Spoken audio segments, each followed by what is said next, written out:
This iPhone trick sends HD photos to Android instantly.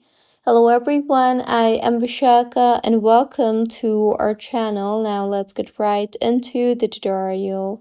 Firstly, go ahead and open Google Chrome on your iPhone and in the search bar search for Zapier Transfer. Now, go ahead and tap on the upload option you see there and then select the platform from where you want to upload the files. I will select Photo Library. Now go ahead and select the images and tap on the Add option. Make sure to be mindful of the upload size depending on your account type. Now, tap on the Start button and with this, a code and a link will be generated with your files.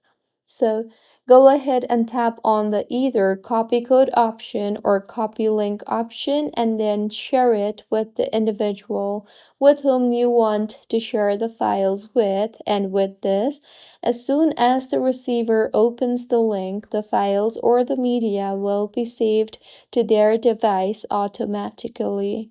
So, this was about the iPhone trick that sends HD photos to Android instantly. If you find this tutorial helpful, please like the video and do comment if you have any queries.